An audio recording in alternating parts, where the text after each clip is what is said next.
Nasruddin appeared at court wearing a magnificent turban and asked for money for charity. You come here asking for money, yet you are wearing an extremely expensive turban. How much did that extraordinary thing cost? Asked the king. 500 gold coins, replied the wise Sufi. The minister muttered, That's impossible. No turban could cost such a fortune. Nasruddin insisted, I did not come here only to beg. I also came to do business. I paid all that money for the turban because I knew that in all the world only a king would be capable of buying it for 600 gold coins, so that I could give the surplus to the poor.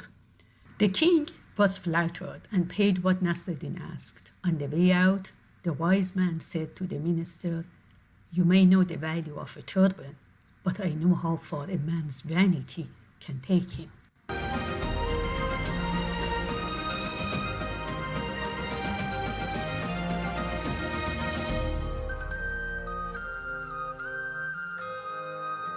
Nadia spent the whole autumn sowing and preparing his garden. In the spring, the flowers opened, and Nadia noticed a few dandelions that he had not planted. Nadia pulled them up, but the seeds had already spread, and others grew. He tried to find a poison that would kill only dandelions. An expert told him that any poison would end up killing all the other flowers too. In despair, Nadia sought help from a gardener. It's just like marriage, said the gardener. Along the good things, there are always a few inconveniences. What should I do then? Nothing. They may not be the flowers you intended to have, but they are still part of the garden.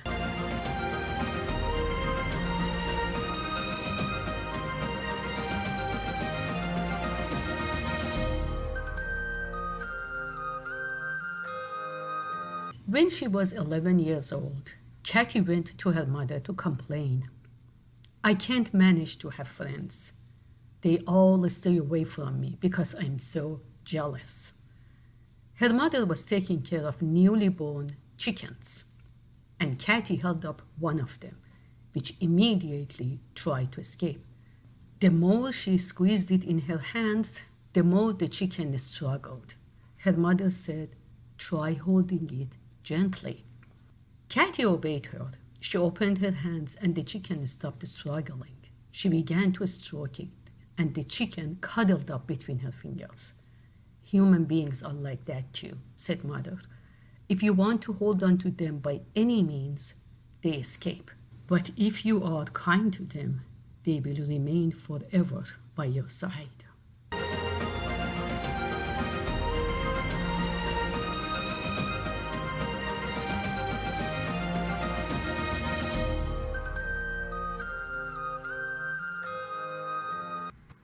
Walking down the street, the holy man asked, Aren't we all children of the same God?